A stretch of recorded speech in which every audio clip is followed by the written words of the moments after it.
Pessoal, agora que a gente já terminou então a parte da conexão e o database, a gente pode ir para o próximo passo, que é o passo 7, que é implementar os DTOs, certo? Então, o DTO é aquela ideia onde eu tenho, no meu banco de dados eu tenho as tabelas, certo? Então aqui eu tenho 4, 8, 12, 13 tabelas, certo? 13 tabelas. E a ideia do DTO é mapear a mesma quantidade de tabelas que eu tenho. Eu vou mapear isso daí lá para o meu C Sharp, para minha programação. Então, sendo que cada classe que eu vou criar é uma tabela e cada campo da tabela é uma propriedade lá no C Sharp. Então vamos ver isso aqui. Lá no meu... E lembrando então que os DTOs eles ficam na camada de modelo. Aqui eu já criei uma pastinha para colocar os DTOs e criei uma outra pasta para colocar as views, que são aqueles selects mais complexos, normalmente quando a gente junta com mais de uma tabela, para a gente criar uma visualização separada para cada um desses selects. Legal? Então, aqui eu tenho os meus DTOs, né? Então, se eu tenho lá 13 tabelas, eu tenho que ter aqui na teoria 13 DTOs. Vamos ver se é verdade que eu fiz aqui. Então, 1, 2, 3, 4, 5, 6, 7, 8, 9, 10, 11, 12, 13. Então, exatamente isso.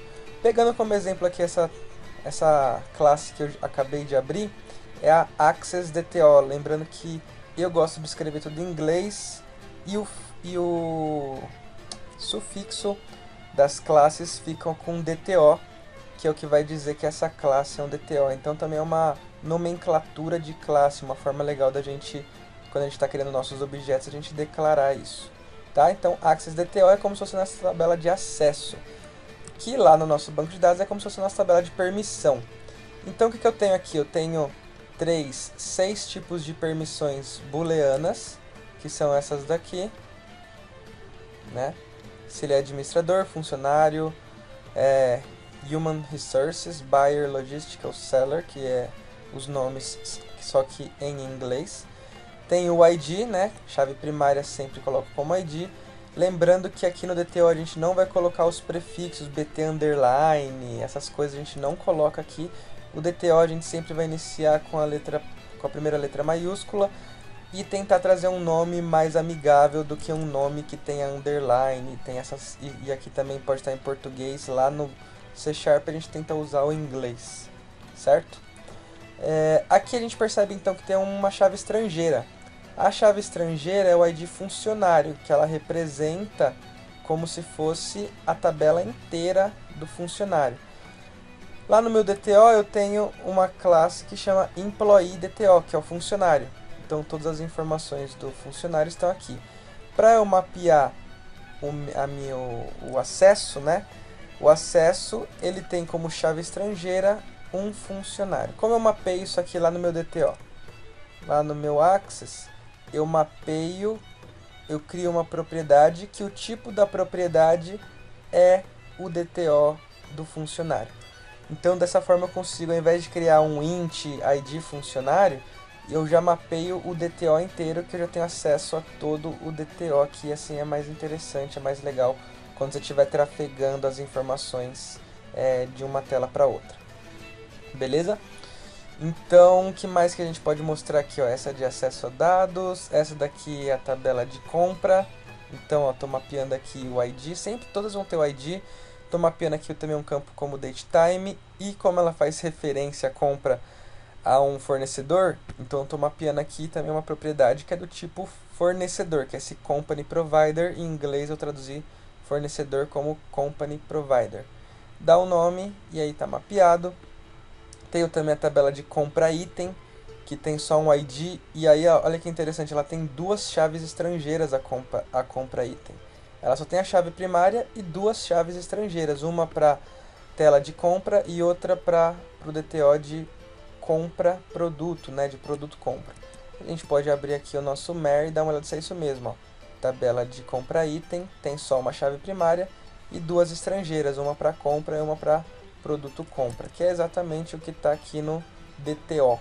Legal? Aí aqui eu tenho também a parte do produto de compra, que eu tenho o nome, a marca, o preço e também referencio a qual fornecedor é esse produto. Tenho também o cartão de ponto, que é legal, que o cartão de ponto a gente tem aqui, ó. A gente tem aqui o ponto como data e todos os horários como time. E a gente tem uma chave estrangeira ainda. Então, como que eu tenho aqui, ó, a data como date time, os horários como time span, vou mapear aqui como time span os horários, e o funcionário chave estrangeira eu mapeio como DTO. Então aqui é bem legal essa classe do ponto, porque ela te dá algumas opções, né? Ela tem uma abrangência bem legal. E aí eu traduzi o nome dela para card point, né? Que é o cartão de ponto. Aqui a tabela de cliente para o módulo de vendas, né? Aqui eu tenho a própria tabela de fornecedor, que a gente já tinha visto. Aqui eu tenho a de funcionário, que a gente também já tinha falado dela. Os campos de salário marcados como decimal. O que é string, o que é varchar, a gente mapeia para string. E o que é decimal lá, a gente coloca decimal aqui também. Muito bacana aqui. Agora na folha de pagamento, também estou mapeando um monte de decimal, quase tudo decimal. Só tem uma chave primária aqui e também uma chave estrangeira apontando para o funcionário de quem é essa folha de pagamento. Tem agora por último o módulo de vendas, que é o módulo onde eu tenho uma chave primária, a data da venda e o cliente que comprou. Vamos ver se é isso mesmo? A gente vem aqui, olha aqui a tabela de venda, a chave primária, a data da venda e o cliente que comprou como chave estrangeira. Então, mapeado bonitinho. A venda item também mapeado como uma chave primária e tem duas chaves estrangeiras. Uma chave primária, duas chaves estrangeiras. E aqui eu tenho, por último, o produto da venda, que eu tenho uma chave, o nome e o preço, que é uma chave, o nome e o preço aqui em decimal.